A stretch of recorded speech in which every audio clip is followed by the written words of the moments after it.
نحمده ونصلي ونسلم على رسوله الكريم وعلى آله وأصحابه ومن تبعهم إلى يوم الدين. أما بعد، أعوذ بالله من الشيطان الرجيم. بسم الله الرحمن الرحيم. ما كان لبشر أن يؤتيه الله الكتاب والحكم والنبوة ثم يقول للناس كونوا عبادا لي من دون الله ولكن كونوا ربانيين بما كنتم تعلمون الكتاب وبما كنتم تدرسون. صدق اللہ العظیم. محترم برادران اسلام اور میرے عزیز دوستوں، اللہ تعالیٰ نے اس دنیا میں اس انسان کو جو اعلیٰ درجے کی مخلوق بنایا، اس کو عزت عطا کی، اور ان میں اللہ نے اپنی سب سے زیادہ جو برگزیدہ شخصیات ہیں، اعلیٰ شخصیات ہیں، انبیاء علیہم الصلاۃ والسلام کی صورت میں ان کو اسی مخلوق میں مبعوث کی. کسی اور مخلوق میں ان کی بعثت نہیں، حتیٰ کہ ملائکہ، فرشتے جو اللہ کی ایسی مخلوق ہے جو اللہ کے ہر حکم کو من و عن پورا کرتی، جس کے ہاں کسی درجے میں بھی کوئی نافرمانی کا تصور نہیں، لیکن اللہ تعالیٰ نے ان میں انبیاء کی بعثت نہیں کی، بلکہ رسول اللہ صلی اللہ علیہ وسلم کے سامنے جو اس دور کے اعتراض کرنے والے تھے، ایک اعتراض یہ بھی کیا تھا کہ پیغمبر کی بعثت ملائکہ میں سے کیوں نہیں؟ ان کے ذہنوں کے اندر ملائکہ کی زیادہ عظمت تھی، اور وہ یہ سمجھتے تھے کہ اللہ کی طرف سے جب پیغمبر آئے گا تو ملائکہ میں سے ہی اس کو آنا چاہیے، اور اللہ نے پیغمبر اس دنیا کے اندر بھیجے تو بنی نوع انسان میں سے بھیجے، انسانوں میں سے ان کی بعثت. تو یہ بنیادی طور پر اس بات کو بیان کرنے کے لیے کہ اللہ کی نظر میں بنی نوع انسان یہ سب سے زیادہ اہم اور سب سے زیادہ معزز مخلوق. تو اللہ نے انبیاء علیہم الصلاۃ والسلام اسی بنی نوع انسان کی ہدایت، اس کی رہنمائی، اس کی تعلیم و تربیت، اس کو اس دنیا کے اندر ایک ایسا معاشرہ دینے کے لیے بھیجا کہ جو معاشرہ انسانوں کے درمیان باہمی تعاون کا ہو، ایک دوسرے کے حقوق کی ادائیگی کا ہو، اعلیٰ اخلاق کا ہو. یہ معاشرہ وہ اپنے ارادے سے، اپنے فیصلے سے، اپنے عزم سے اور اپنے نظم و ضبط سے قائم کرے. انبیاء علیہم الصلاۃ والسلام کو اللہ تعالیٰ اس دنیا کے اندر بڑے اعلیٰ درجے کی خصوصیات دے کر بھیجتا ہے، اور یہ خصوصیات اس لیے ہوتی ہیں کہ ان کے ذریعے ان پر ایمان لانے والوں کی تعلیم و تربیت کی، ورنہ نبی بذات خود پہلے دن سے ہی تربیت یافتہ ہوتا ہے، پہلے دن سے ہی وہ اعلیٰ درجے پہ فائز ہوتا ہے، پہلے دن سے ہی وہ معصوم ہوتا ہے. لیکن اللہ کی طرف سے بعثت یعنی ان کا باقاعدہ تقرر کرنا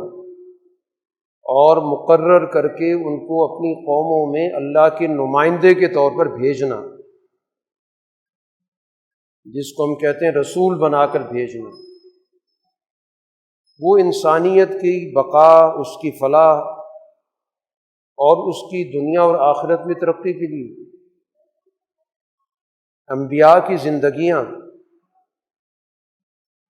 انسانوں کی بھلائی میں وقف ہو جاتی، حالانکہ ذاتی طور پر ان کا اللہ کے ساتھ بہت اعلیٰ درجے کا رابطہ ہوتا ہے۔ جس قرب پر وہ پہنچے ہوئے ہوتے ہیں، انسانوں میں سے کوئی اس قرب کی منزل تک نہیں پہنچ سکتا، لیکن وہ اس منزل پر پہنچنے کے باوجود انسانوں کے اندر رہتے ہیں، ان جیسی زندگی بسر کرتے ہیں، اور ان کی طرف سے جو بھی ان کو اذیتیں ملتی ہیں ان کو برداشت کرتے ہیں۔ مقصد کیا ہوتا ہے کہ ان انسانوں کو وہ راستہ دکھایا جائے کہ جس راستے پر چل کر یہ بھی اپنی ترقی کا بندوبست کرے، یہ بھی اللہ کا قرب حاصل کرے۔ اور اللہ کا قرب ملتا ہے اس دنیا کے اندر اعلیٰ درجے کی معاشرت اور پاکیزہ اخلاق اختیار کرنے سے۔ اور اخلاق نام ہی اس رویے کا ہوتا ہے جو انسان دوسرے کے ساتھ اختیار کرتا ہے۔ اخلاق کوئی ذاتی چیز نہیں ہوتی، انسان ذاتی زندگی میں اچھے اخلاق کا مالک بن جائے اور اس کا کسی بھی انسان سے کوئی واسطہ نہ پڑے۔ اخلاق کا ظہور تو اس وقت ہوتا ہے جب انسان اپنے جیسے لوگوں کے اندر رہتا ہے، ان کی طرف سے مختلف قسم کے رویوں کا سامنا کرتا ہے، ان کے اچھے اور برے طرز عمل سے اس کو واسطہ پڑتا ہے، تو اس کے جواب میں جو طرز عمل اختیار کیا جاتا ہے اس کو ہم کہتے ہیں اخلاق۔ اگر ہم کسی کے ساتھ اچھا طرز عمل اختیار کرتے ہیں، اس کی حوصلہ افزائی کا طرز عمل اختیار کرتے ہیں، اس کے غلط طرز عمل پر صبر و برداشت سے کام لیتے ہیں تو اچھا خلق کہلاتا ہے۔ اور اگر ہم اس کے برے خلق کے مقابلے میں اپنے برے خلق کا اظہار کرتے ہیں،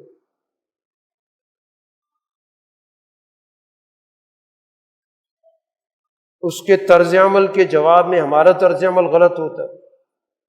اس کو ہم برا خلق کہتے ہیں۔ تو اخلاق تو خالصتاً معاشرتی چیز، سماجی چیز، جو رسول اللہ صلی اللہ علیہ وسلم نے فرمایا تھا کہ میری بعثت اس لیے ہوئی کہ میں دنیا کے اندر جو بہت عمدہ قسم کے اخلاق ہیں ان کو مکمل کروں، یعنی اعلیٰ اخلاق کا وہ سفر جو آدم علیہ السلام سے شروع ہوا اور ہر دور کے پیغمبر اس سفر کو آگے لے کے چلتے رہے، اب وہ وقت آ گیا کہ اب میں اس پورے مکارم اخلاق، اعلیٰ اور عمدہ اخلاق کا باب مکمل کروں، اس کو ہر پہلو سے لوگوں کے سامنے اس طور پر پیش کر دوں کہ لوگوں کے لیے اب وہ ایک مکمل نمونہ بن جائے۔ تو رسول اللہ صلی اللہ علیہ وسلم نے عملی زندگی اختیار کی، معاشرتی زندگی اختیار کی، سماجی زندگی اختیار کی، معیشت کی زندگی اختیار کی، لوگوں کی طرح رہے۔ آپ نے اپنے طرز عمل لوگوں سے بالا تر نہیں رکھا، حالانکہ آپ بالا تر تھے، آپ جس منصب پر تھے اس تک تو کوئی نہیں پہنچ سکتا، لیکن آپ نے جو زندگی بسر کی وہ عام لوگوں کے اندر رہ کے بسر کی، بغیر کسی پروٹوکول، بغیر کسی ہٹو بچو۔ آپ نے اپنی معاشرت کا کوئی بھی پہلو عام لوگوں کی معاشرت سے اوپر نہیں ہونے دیا، اور اپنے اختیار سے کیا، کسی اضطرار کی وجہ سے نہیں، کسی مجبوری کی وجہ سے نہیں، وسائل کی میں کمی کی وجہ سے نہیں، اپنے فیصلے سے، اور اسی پر اس دور کے جو معترضین تھے، آپ کے مخالف تھے، منکرین تھے، انہوں نے اس کو بطور اعتراض کے ذکر کی کہ قالوا ما لهذا الرسول، کہنے لگی کیسا رسول ہے، یأکل الطعام، یہ تو ہماری طرح کھانا کھاتا ہے، جیسے ہم کھانا کھاتے ہیں یہ بھی کھانا کھاتا ہے، وَيَمْشِي فِي الْأَسْوَاقِ، اور بازاروں میں چلتے پھرتے ہیں، بازار جاتے ہیں، چیز خریدتے ہیں، بیچتے ہیں، کیونکہ آپ کاروبار کرتے تھے، بڑے کامیاب تاجر رہے آپ، تو اس چیز کو بطور اعتراض پیش کر گویا ان کے ذہنوں کے اندر یہ تصور موجود تھا کہ رسول تو لوگوں سے بالکل الگ تھلگ رہتا ہے، اس کی زندگی عام لوگوں کے معمولات سے ہٹ کر ہوتی ہے، اس کا تو دنیا سے کوئی لین دین نہیں ہوتا، کوئی تعلق نہیں ہوتا، کوئی اس کی خوراک نہیں ہوتی، بازار سے اس کا کوئی تعلق کچھ بھی نہیں ہوتا۔ لیکن چونکہ اللہ تعالیٰ رسول اللہ صلی اللہ علیہ وسلم کو دنیا میں ایک اعلیٰ درجے کا معاشرہ پیدا کرنے کے لیے بھیج رہا ہے، ایک اعلیٰ درجے کا ایک نظام قائم کرنے کے لیے بھیج رہا ہے، تو اس کا تو لازمی تقاضا تھا کہ آپ اس معاشرے کے اندر رہیں، ان کے رہن سہن کو دیکھیں، ان کی کیفیات کو محسوس کریں، اور پھر اس کے بعد ان کی درست خطوط پہ رہنمائی کریں۔ تو قرآن حکیم اس بات کو واضح کر رہا ہے، رسول اللہ صلی اللہ علیہ وسلم کی جو زندگی ہے وہ دنیا کے اندر لوگوں کی زندگیوں میں تبدیلی پیدا کرنے کے لیے آئی، اس لیے آپ ان کے ساتھ رہے، ان کے معاملات کو دیکھا، ان کے اندر جو کوئی اچھی روایت موجود تھی اس کو برقرار رکھا، اور جو ان کے غلط طرز عمل تھے بدل دیے، ان کے قوانین بدل دیے، رسم و رواج بدل دیے، ان کے طرز زندگی کو بدل دیا۔ تو یہ در حقیقت رسول اللہ صلی اللہ علیہ وسلم کا مقصد بعثت تھا، اللہ نے بھیجا ہی اس لیے کہ آپ نے اس دنیا کے اندر انسانوں کا سماج بدلنا، اس کا معاشرہ بدلنا، اور پھر اس کے لیے رسول اللہ صلی اللہ علیہ وسلم نے باقاعدہ اپنی ایمان لانے والی جماعت کی تربیت کی۔ جب دین کی دعوت آپ نے دی اور جن نے دعوت قبول کر لی تو ان کو باقاعدہ اپنے نظام تربیت میں جوڑا، اسی نظام تربیت کو قرآن حکیم نے کہا یزکیہم، آپ نے ان کا تزکیہ، یہ آپ کا منصب تھا کہ آپ ان کا تزکیہ کرتے۔ تزکیہ کا مطلب کیا ہوتا ہے کہ انسان کے اندر سے برائی کو نکال کر اس میں اچھائی پیدا کرنا، اس کے اندر جو خوبیاں ہیں ان کو اجاگر کرنا، ان کو تقویت دینا، ان کو مضبوط کرنا، اور جو ان میں برائی ہے وہ ان سے علیحدہ کرنا، ان میں شعور پیدا کرنا کہ یہ تمہارا طرز عمل غلط ہے، اور اگر ان کے اندر اچھا طرز عمل ہے تو اس کی حوصلہ افزائی بھی کیا آپ نے۔ عبد القیس قبیلے کے سردار آئے، جن کو اشج عبد القیس کہا جاتا ہے، اپنے وفد کے ساتھ، تو رسول اللہ صلی اللہ علیہ وسلم نے فرمایا کہ تمہارے اندر دو خوبیاں ایسی ہیں جو اللہ کو پسند ہیں، ایک تو تمہارے اندر وقار ہے، جلد باز قسم کے، تھوڑ دلے قسم کے، بھڑکنے والے نہیں ہیں، وقار ہے، اور دوسرا تمہارے اندر حلم، بردباری، اشتعال نہیں، بات بات پہ غصہ نہیں ہوتا، صبر سے کام لیتے ہو، ضبط سے کام لیتے ہو۔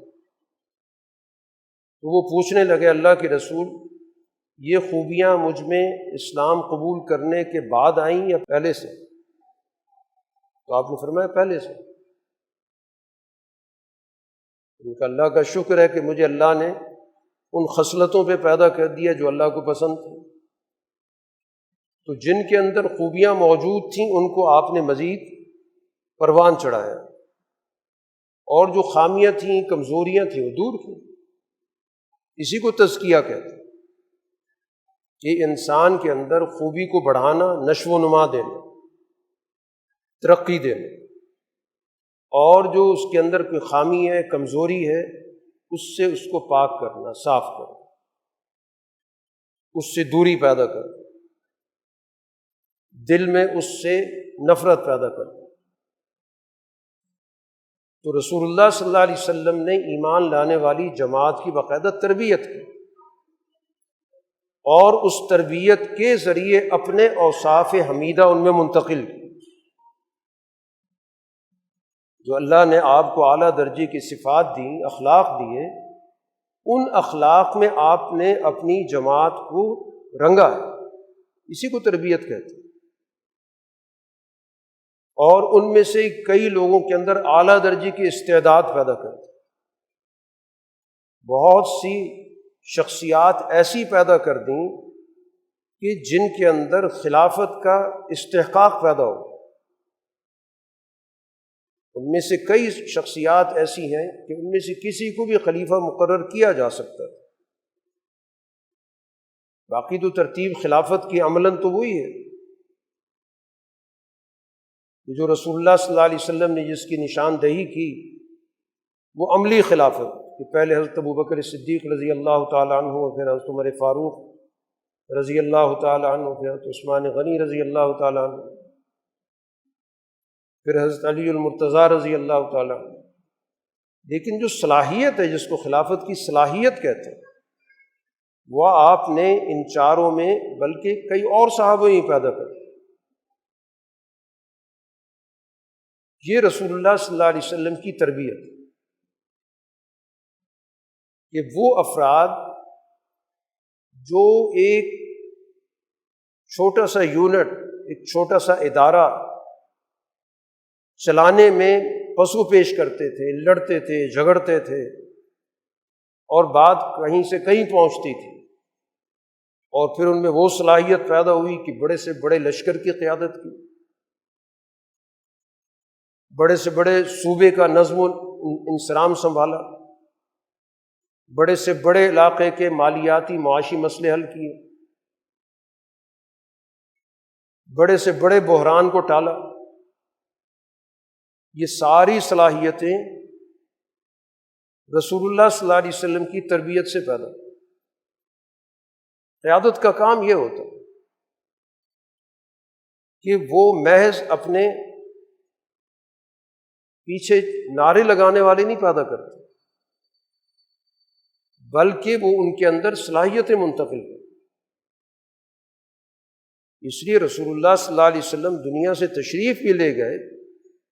لیکن جو غلبہ دین کا قافلہ تھا وہ آگے بڑھتا رہا۔ ورنہ دنیا کی ریت کیا ہے؟ دنیا کا ہم عمومی طور پر دنیا کا ایک نظام دیکھیں تو ہوتا یہ ہے کہ نظام بنتے بھی ہیں، غیر معمولی لوگ آتے بھی ہیں دنیا کے اندر، لیکن جب وہ دنیا سے اٹھتے ہیں تو پیچھے خلا ہوتا ہے۔ بعد کے لوگ آپس میں لڑتے ہیں، الجھتے ہیں، ترقی کا سفر ان کا رک جاتا ہے، زوال کی طرف چلے جاتے ہیں، اور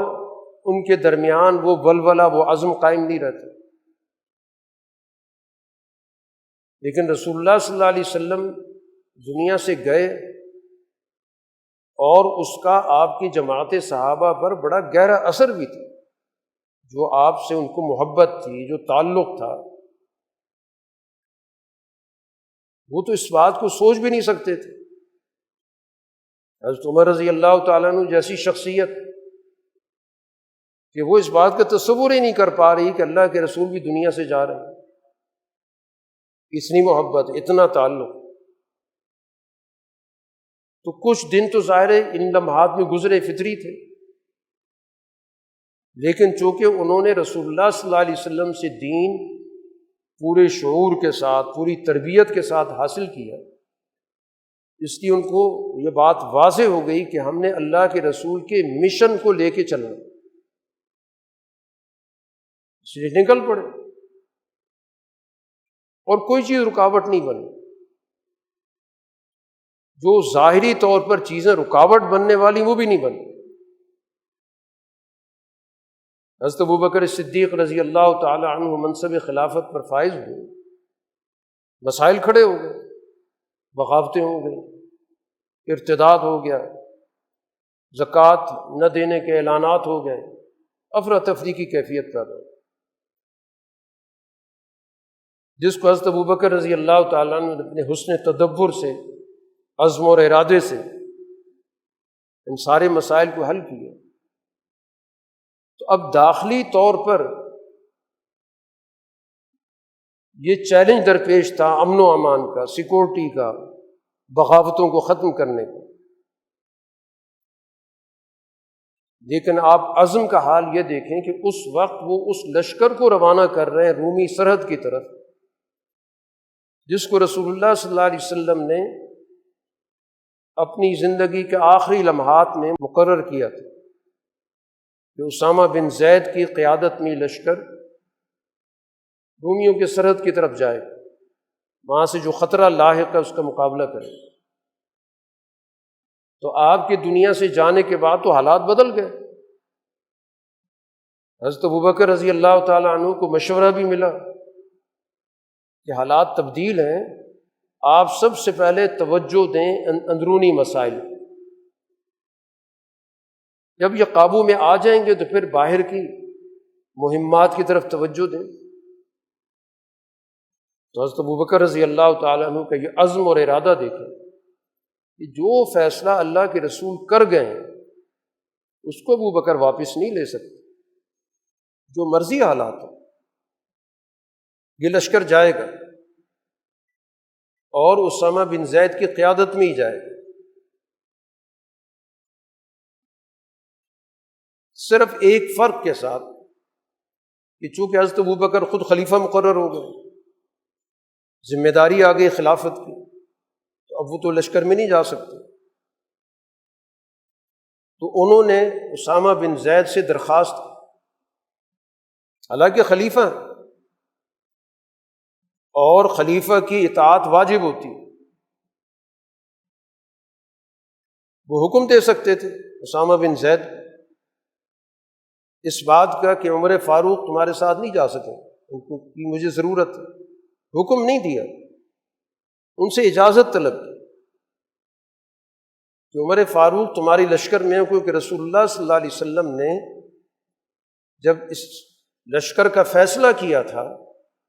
تو اسامہ بن زید رضی اللہ تعالیٰ عنہ کو قیادت دے کے ان دونوں شیخین حضرت ابوبکر حضرت عمر کو ان کے لشکر کا حصہ بنایا، اور دونوں نے اس کو پورے حوصلے کے ساتھ، اطمینان کے ساتھ قبول کیا۔ کوئی ذہن کے اندر پروٹوکول نہیں تھا کہ ہماری عمریں کتنی ہو گئیں، ہمارا تجربہ کتنا ہے، ہم علم و دانش کے اندر اسامہ سے کہیں آگے ہیں، تو اسامہ تو کم عمر صحابی ہیں، یہ تو حضرات حسنین کے ہم عمر ہیں، حضور صلی اللہ علیہ وسلم کی گود میں پلے ہیں۔ اور اس موقع پر جب حضور صلی اللہ علیہ وسلم نے یہ فیصلہ کیا تو منافقین نے آپس میں چیمیں گوئیاں بھی کی کہ یہ کیسا فیصلہ ہے، اتنے بڑے بڑے لوگ ان کی قیادت میں جا رہے ہیں اور ایک بچے کو قیادت دی تھی۔ اور حضور صلی اللہ علیہ وسلم کے علم میں بات آئی تو آپ نے سختی سے بات کی، تنبیہ کی کہ تم لوگ پہلے ان کے باپ کے بارے میں باتیں کرتے تھے کہ اس کو کیوں قیادت دی، اور اب اس کے بارے میں باتیں کر رہے، تو سختی کے ساتھ گویا کہ ان کی اس رائے کو مسترد کی۔ تو حضرت ابوبکر صدیق رضی اللہ تعالیٰ عنہ نے اسامہ بن زید سے درخواست کی کہ مجھے اندرونی نظام چلانے کے لیے عمر فاروق کی مشورے کی، تعاون کی ضرورت ہے، تو اگر آپ اجازت دیں تو یہ آپ کے ساتھ جانے کے بجائے یہ پیچھے رہ جائے، یہ آپ کے ثوابدید میں فیصلہ آپ نے کرنا۔ بخوشی اجازت دے دی، اور پھر اس طرح ان کو روانہ کیا کہ خود پیدل چل رہے تھے، ان کو گھوڑے پہ سوار کرا، کہ آپ امیر لشکر ہیں، آپ کو اللہ کے رسول نے مقرر کیا، اس طرح ان کو شہر سے باہر الوداع کہا۔ تو کہنے کا مقصد یہ کہ رسول اللہ صلی اللہ علیہ وسلم نے باقاعدہ ایک تربیت یافتہ جماعت تیار کی، اور اس جماعت نے دنیا کے اندر ایک عالمی نظام قائم کیا۔ آپ نے اپنے کوئی ذاتی غلام نہیں تیار کیے، اپنے تابع قسم کے لوگ نہیں تیار کیے کہ جن کے پاس کوئی عقل و شعور نہ ہو، کیونکہ دنیا کے اندر تو یہ وتیرہ ہے کہ جو ساتھ چل رہے ہوتے ہیں کوشش ہوتی ہے ان کی عقل ختم کرنے، ان کو ایسا تابع مومل بنا دیا جائے کہ جو اشاروں کے پابند ہوں، بغیر سوچے سمجھے کام کریں۔ اگر ان میں کوئی سوچنے سمجھنے والا سوال کرنے والا آ جائے، اس کو فوراً اپنی مجلس سے نکال دیتے ہیں، یہ تو سمجھ کے باتیں کر رہے ہیں، ہمیں تو بیوقوف لوگوں کی جماعت تیار کرنی ہے جو محض نعرے بازی کرتی ہو، ہمارے جھنڈے اٹھاتی ہو، گلے پھاڑتی ہو، ہمارے پیچھے دیوانی ہو، عقل و شعور اس کے پاس کچھ نہیں۔ لیکن اللہ کے رسول کو اللہ نے اس لیے نہیں بھیجا، خود قرآن نے کہا کہ ما کان لبشر ان یؤتیہ اللہ الکتاب والحکم والنبوۃ، کوئی بھی انسان جو اللہ نے اس دنیا میں بھیجا، اس کو کتاب دی، حکم دیا، حکمت دی، نبوت دی، اس کو بھی اجازت نہیں دی اس بات کی کہ وہ لوگوں کو اپنا تابع بنا، ثم یقول للناس، وہ لوگوں سے یہ کہے کہ کونوا عبادا لی من دون اللہ، تم اللہ کو چھوڑو، میرے بندے بنو، میرے غلام بنو۔ کسی نبی کو اللہ نے اجازت نہیں دی، حالانکہ اس کے پاس کتاب ہے، اس کے پاس حکم، حکمت، دانائی، فیصلے کی صلاحیت اور نبوت موجود ہے، لیکن اسے اجازت نہیں دی گئی کہ وہ لوگوں کو یہ دعوت دے کہ میرے غلام بنو،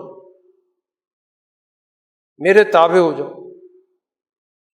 اس کی دعوت کیا ہے؟ وَلَٰكِن كُونُوا رَبَّانِيِّينَ، رب والے بنو۔ نبی کی دعوت ربانی بنانے کی، جو اللہ کے رسول پر ایمان لائے اس کا رب سے تعلق جوڑو، ربانی بنے۔ اور ربانی تربیت یافتہ کو کہتے ہیں، وہ تربیت یافتہ جس کو زندگی کے ہر شعبے کے اندر اونچ نیچ کا پتہ ہو، اس کو ربانی کہتے ہیں، کہ رب کے تعلق کے نتیجے میں اس کے اندر یہ صلاحیت پیدا ہو جاتی ہے کہ وہ ہر شعبہ زندگی کو سمجھتا ہے کہ اس شعبے کے بنیادی معاملات کیا ہیں اور اس شعبے کے دوسرے درجے کے معاملات کیا ہیں، اور پھر وہ اس کے مطابق ترجیحات طے کرتا ہے کہ کون سا کام کس وقت کرنے کا۔ ربانی ایک باشعور شخصیت کو کہا جاتا ہے، جس کے پاس علم بھی ہوتا ہے اور اس علم کے استعمال کا اس کو موقع محل بھی پتہ ہوتا ہے۔ علم کا ہونا بھی ضروری ہے، ظاہر جہالت ہو، ناواقفیت ہو، بے شعوری ہو تو انسان کسی بھی شعبے میں کوئی کردار نہیں ادا کر سکتا، اور پھر اس علم کو صحیح موقع پر استعمال کرنے کی حکمت بھی آتی ہے۔ انسان کے پاس علم تو ہے لیکن اس کے پاس یہ شعور نہیں ہے کہ میں نے اس کو کیسے استعمال کرنا، ترجیحات کیا ہونی چاہیے، زیادہ اہم بات کیا ہے اور اس کے مقابلے میں کم اہم بات کیا ہے۔ بسا اوقات بہت ساری باتیں صحیح ہوتی ہیں لیکن وہاں پر ایک آدمی کو ترجیحات کا ہی نہیں پتہ چل رہا، تو غلط ترجیحات کی وجہ سے نقصان کر بیٹھتا ہے۔ تو ربانی کو پوری طرح پتہ ہوتا ہے کہ اس موقع پر کون سا کام کرنے کی ضرورت ہے اور کس طرح کرنے کی ضرورت ہے۔ اسی کو باشعور حکمت والا کہتے ہیں، جس کا مظاہرہ خود رسول اللہ صلی اللہ علیہ وسلم نے اپنے عمل کے ذریعے کر کے لوگوں کو سکھایا۔ جب مکہ مکرمہ فتح ہوا اور رسول اللہ صلی اللہ علیہ وسلم کے پاس یہ پورا کا پورا علاقہ آپ کی نگرانی میں آ گیا، مسجد حرام کا نظام آپ کے ہاتھ میں آ گیا، خانہ کعبہ کا نظام آپ کے ہاتھ میں آ گیا، تو آپ چاہتے تھے کہ اس بیت اللہ کی جو عمارت ہے، یہ جو سیاہ عمارت ہے جس کو ہم کعبہ کہتے ہیں، اس کو ابراہیمی بنیادوں پر تعمیر کیا گیا، یعنی وہ بنیادیں جن بنیادوں پر ابراہیم علیہ السلام نے ان کو تعمیر کیا تھا۔ کیونکہ ہوا یہ تھا کہ بعثت سے پہلے ایک دفعہ بڑا شدید قسم کا سیلاب آیا تو عمارت گر گئی، تو قریش نے اس موقع پہ یہ فیصلہ کیا کہ اس عمارت کو نئے سرے سے بنائیں، اور انہوں نے یہ بات طے کی، اللہ تعالیٰ نے چونکہ اپنے گھر کا نظام قائم کرنا تھا، ان کے دلوں میں یہ بات ڈالی کہ بیت اللہ کی تعمیر ایسے وسائل سے کی جائے جو مشکوک نہ ہو۔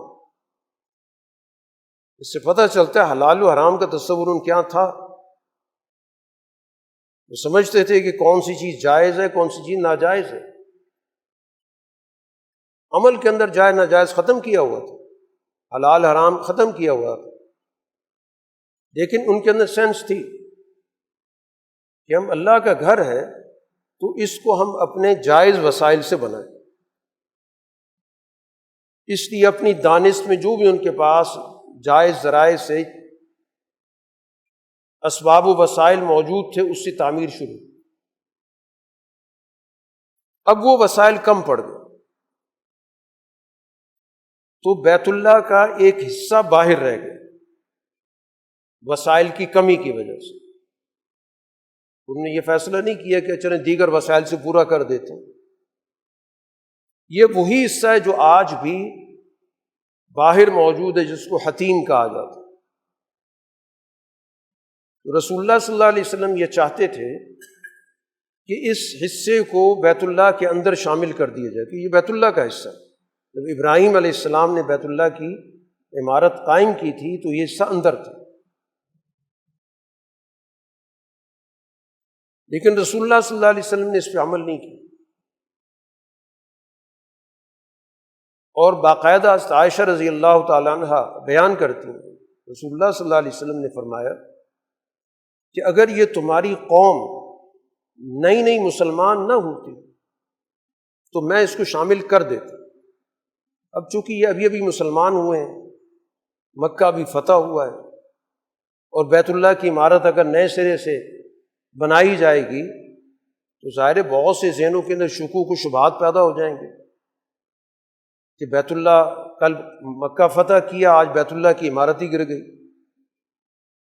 تو ہو سکتا ہے کہ کئی لوگوں کے دلوں کے اندر ابھی جو اسلام پوری طرح راسخ نہیں ہوا وہ اس کی وجہ سے بدگمانی کا شکار ہو، اس وجہ سے میں اس کو ہاتھ نہیں لگا رہا۔ یہ در حقیقت رسول اللہ صلی اللہ علیہ وسلم کی ایک بنیادی تعلیم ہے کہ ایک چیز درست ہونے کے باوجود، بظاہر ضروری ہونے کے باوجود، آپ نے اس کے نتائج کے مطابق فیصلہ کیا کہ اس عمل کا نتیجہ کیا نکلے گا،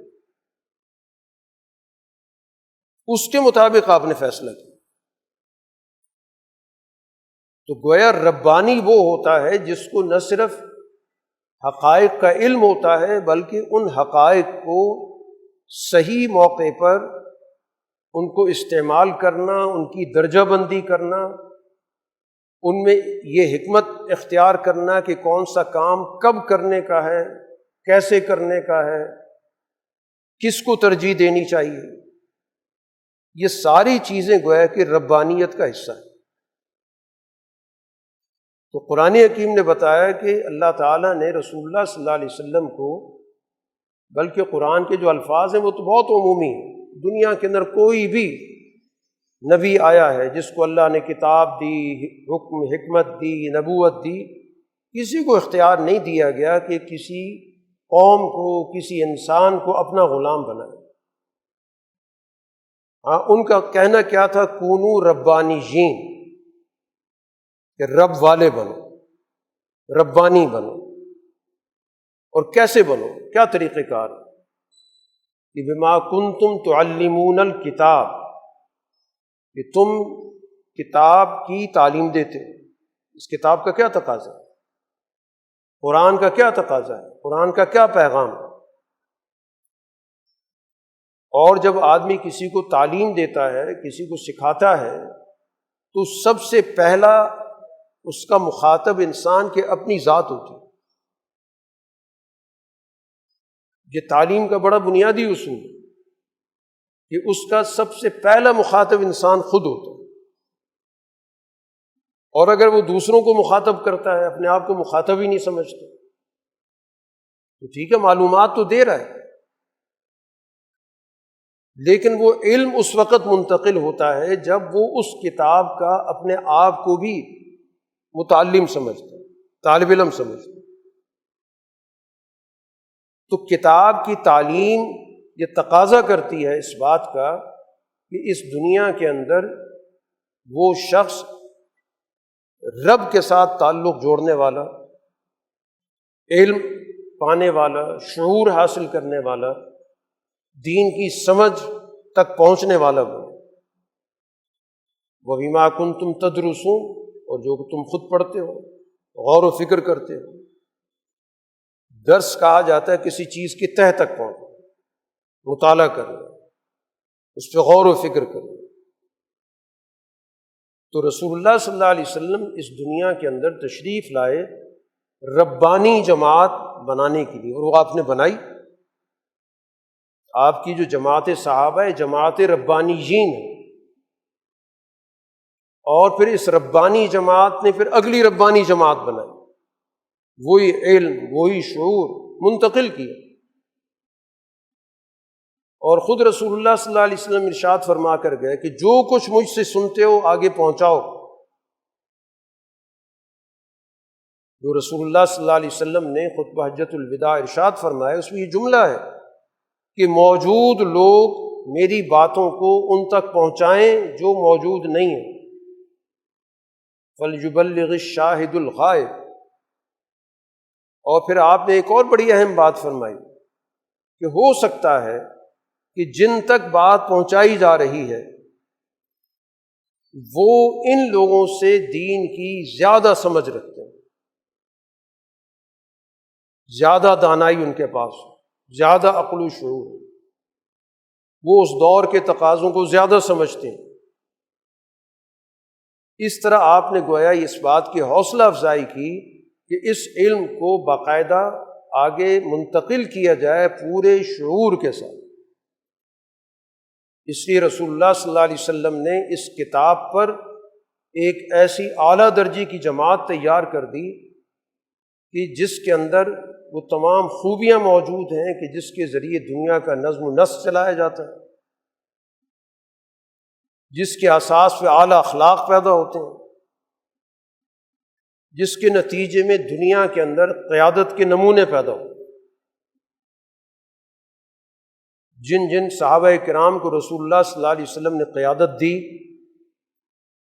یا جنہوں نے رسول اللہ صلی اللہ علیہ وسلم کی دنیا سے جانے کے بعد مختلف موقعوں پر قیادت کی، چاہے سویلین نظام کی قیادت کی، وہاں پہ نظم و نسق چلایا، مالیاتی نظام چلایا، امن و امان قائم کیا، تعلیم و تربیت کا کام کیا، اور چاہے میدان جنگ میں قیادت کی، یہ تمام قائدین کی جماعت تھی جو رسول اللہ صلی اللہ علیہ وسلم کی صحبت سے وجود میں آئی۔ اور اس قائدین کی جماعت نے اگلے دور کے قائدین پیدا کیے۔ تو جب تک امت کے اندر یہ روایت رہی تو امت کا سفر آگے چلتا ہے۔ زوال کیوں پیدا ہوتا ہے؟ کہ جب وہ علم اور شعور کا سلسلہ رک جاتا ہے،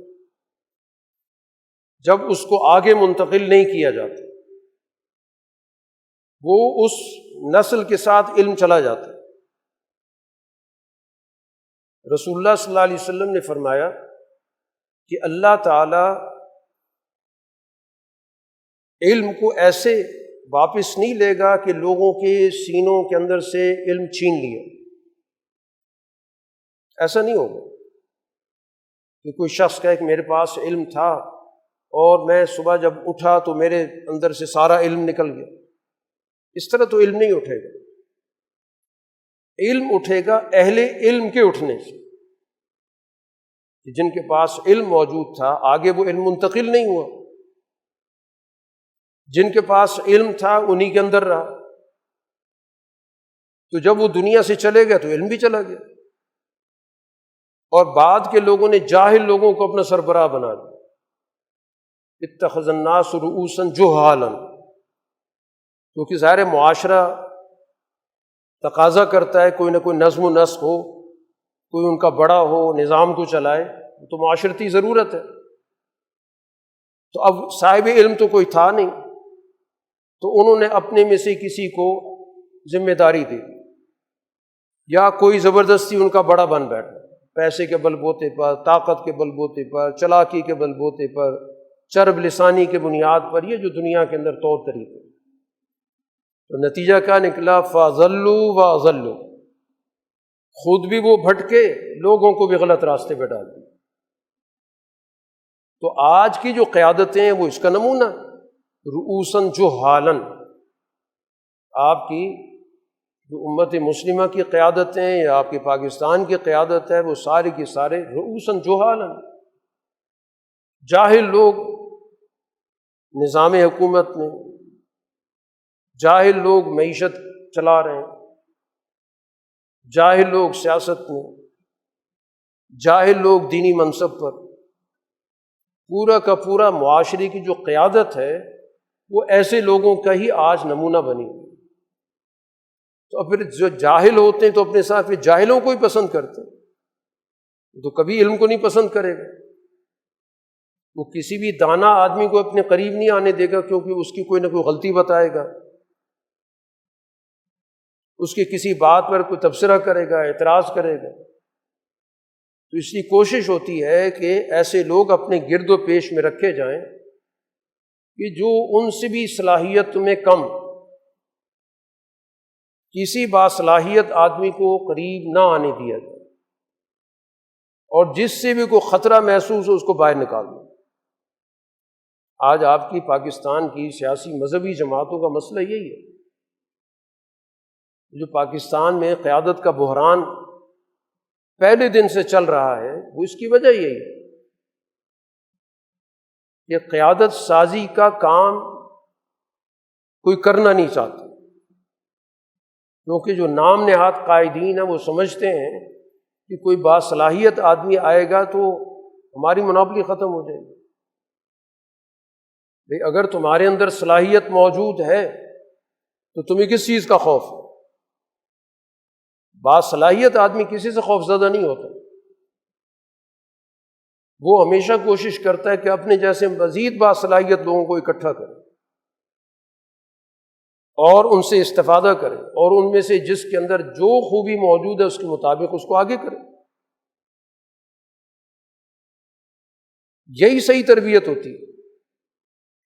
کہ جس کی تربیت کی جا رہی ہے اس کے بارے میں پوری کوشش کرنا کہ میرے پاس جو کچھ موجود ہے وہ تو میں اس کو دوں، اس کے علاوہ بھی اگر اس کو کہیں سے کوئی چیز مل سکتی ہے تو اس کو دی جائے، دلوائی جائے۔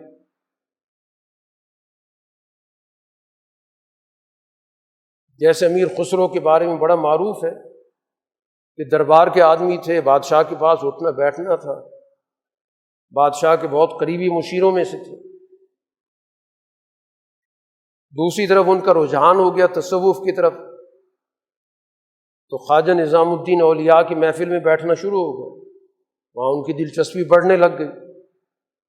ان کی صحبت و تربیت میں رہنے کی وجہ سے۔ تو بادشاہ تک بات پہنچی تو اسے یہ خطرہ ہوا کہ کہیں امیر خسرو سارے کے سارے ادھر ہی توجہ نہ ہو جائے اور میں اپنے ایک اچھے مشیر سے محروم ہو جاؤں۔ تو اس نے خواجہ صاحب کو پیغام بھجوایا کہ کیا اس کو بھی آپ اپنے جیسا بنانا چاہتے ہیں؟ کہ جیسے آپ کا ایک سلسلہ ہے، آپ ہم سے کوئی تعلق نہیں رکھتے، قطع تعلق کیا ہوا ہے، حکمرانوں کے ساتھ، دربار والوں کے ساتھ میل جول نہیں آپ پسند کرتے، آپ اپنا ایک آزاد نظام چاہتے ہیں، کیونکہ اس کو بھی ایسے ہی بنا دیں گے کہ کل یہ بھی ہم سے بھی کٹ جائے اور صرف آپ سے تعلق ہو جائے۔ تو خواجہ صاحب نے واپس پیغام بھجوایا کہ میں اس کو اپنے سے بھی اچھا بنانا چاہتا ہوں، کہ میری کوشش یہ ہے کہ یہ مجھ سے بھی آگے جائے۔ تو سچی قیادت یہ ہوتی ہے، اسے یہ خوف نہیں ہوتا کہ میرا تربیت یافتہ یا میرا شاگرد یہ مجھ سے آگے چلا جائے گا تو میری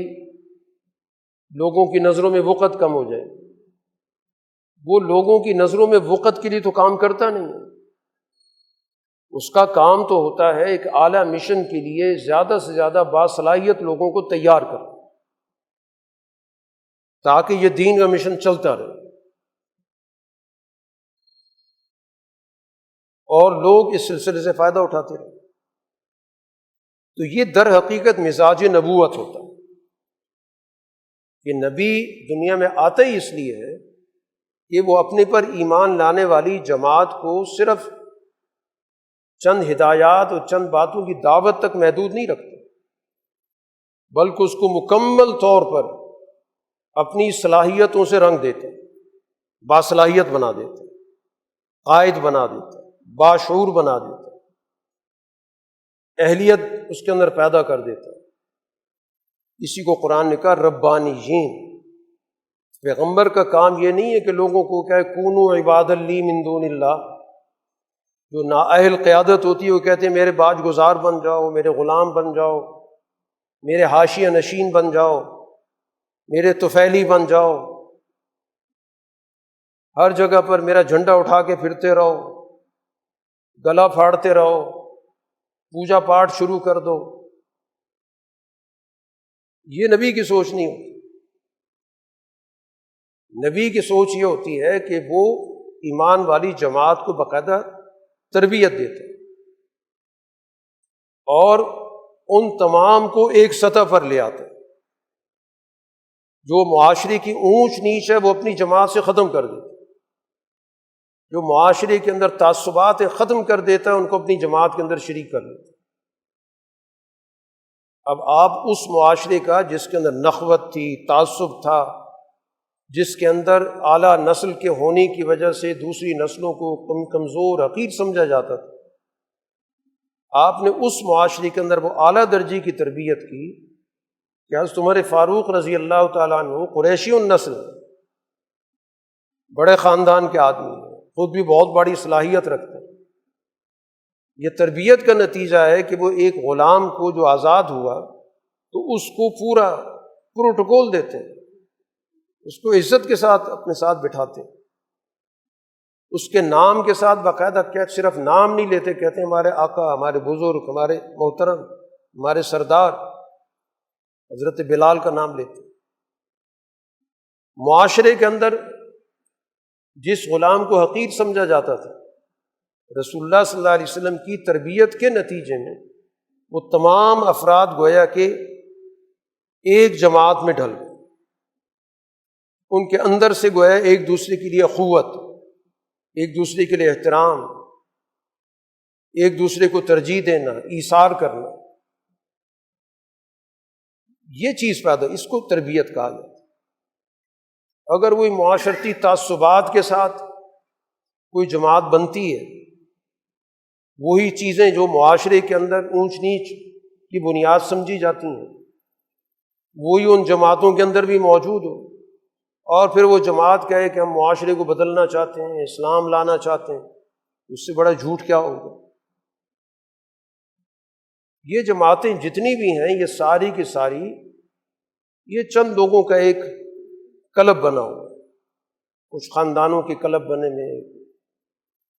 کچھ اپنے ہم نواؤں کے کلب بنے ہوئے ہیں۔ تعلیم و تربیت کے بغیر کوئی جماعت حقیقی معنوں میں جماعت بنتی نہیں۔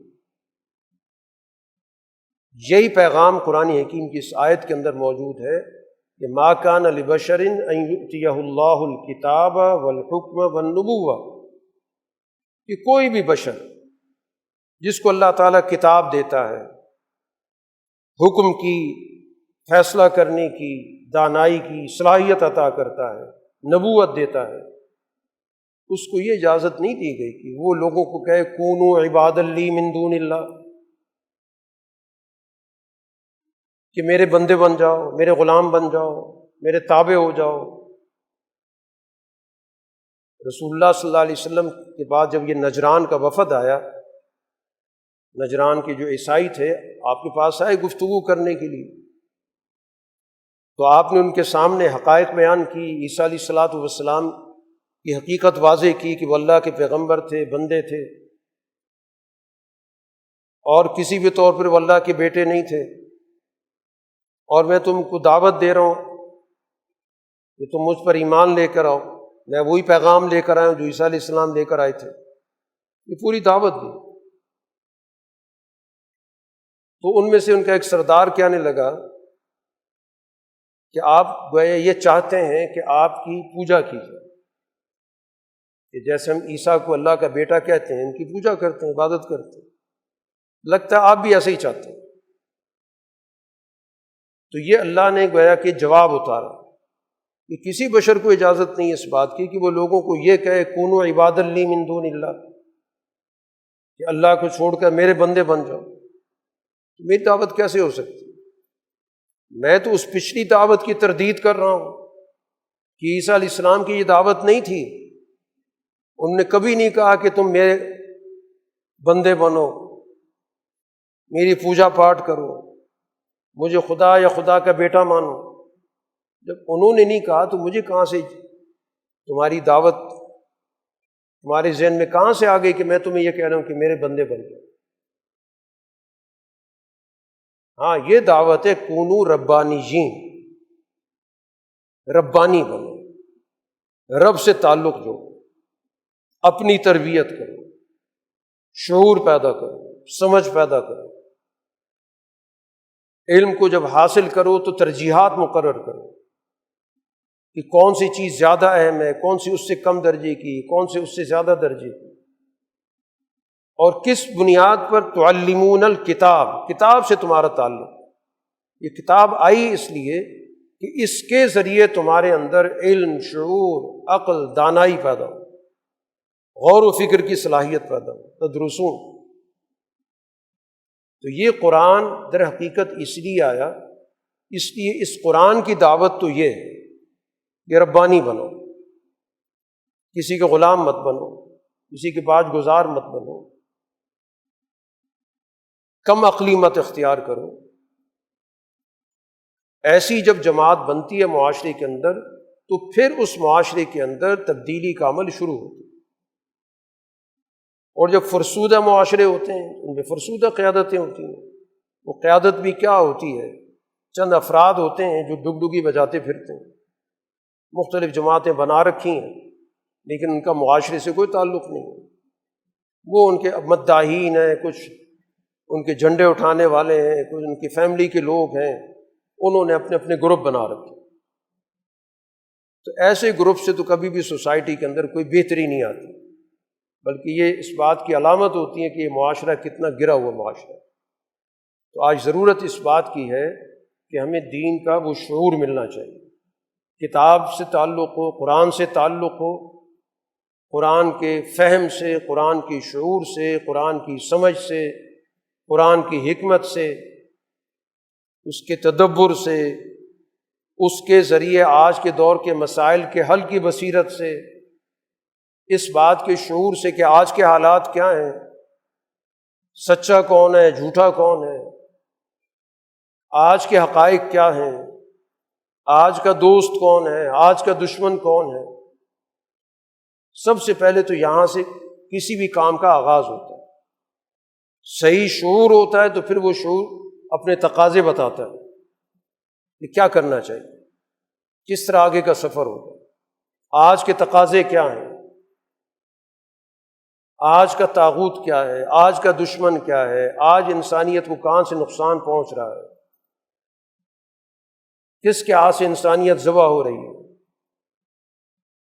یہ بے شعوری ہے آج دنیا کے اندر کہ 2 سال سے انسانیت قتل ہو رہی ہے، ذبح ہو رہی ہے، جل رہی ہے، بھوک سے مر رہی ہے، جو امداد دینے والے ہیں وہ مارے جا رہے ہیں۔ یعنی بربریت کی جو بھی کوئی انسان کوئی چیز سوچ بھی نہیں سکتا تھا وہ آج دنیا دیکھ رہی ہے۔ لیکن پوری دنیا کے اندر بے شعوری کا عالم یہ ہے کہ وہ لوگ جو ان کے ہم مذہب ہیں وہ بھی ان کے لیے آواز اٹھانے کے لیے تیار نہیں، وہ بھی اپنی پینگیں اس سے بڑھا رہے ہیں جس کے ہاتھ خون سے رنگین ہیں، اس سے تعلقات کے لیے مرے جا رہے ہیں، اس کو ابراہیمی معاہدے کے ذریعے اپنا دوست بنانا چاہتے ہیں۔ یہ ہے وہ سورج جس کو کہتے ہیں انسانی ذہنیت مسخ ہو گئی۔ وہ قرآن نے کہا تھا کونوا قردۃ خاسئین، تو آج وہی نوعیت بنی ہوئی ہے کہ بالکل پستی کی حالت ہے، ذلیل و رسوا بندر نما قیادتیں۔ تو ایسی قیادتوں سے اسی صورت میں نجات ملے گی کہ جب ایک ربانی جماعت تیار ہو، ایک ربانی ماحول تیار ہو، ربانی اخلاق پر باقاعدہ تعمیر و ترقی کا نظام ہو، اس میں تربیت و تعلیم کا نظام ہو، تو اسی کے نتیجے میں ظاہر معاشرے کے اندر ایک بنیاد قائم ہوگی۔ اللہ تعالی ہمیں اس کتاب سے وہ تعلق عطا فرمائے کہ جس کے نتیجے میں ہم اس ربانی جماعت کے ساتھ جڑ سکیں، اور ہمارے اندر بھی اس ربانی جماعت کی کوئی نہ کوئی خوبی، کوئی نہ کوئی خصلت آ جائے، تاکہ اس کے نتیجے میں ہم اس معاشرے کے اندر، اس دنیا کے اندر بھی اللہ کے سامنے سرخرو ہو سکیں، اور آخرت بھی اللہ کے سامنے کسی بھی طور پر ہماری پیشی ہم سے بعض فرص اس بنیاد پر نہ ہو جائے کہ ہم نے قرآن کے ساتھ اپنا جو تعلق ہے وہ بے شعوری کا رکھا، شعور کا پیدا نہیں کیا۔ اللہ تعالی ہمیں اپنے سامنے اس عذاب کی کیفیت سے محفوظ فرمائے، اور اس دنیا کے اندر بھی عذاب سے نجات عطا فرمائے، اور صحیح معنوں میں ایک باشعور ربانی جماعت کا ہمیں حصہ بنائے۔ وآخر دعوانا الحمد للہ رب العالمین۔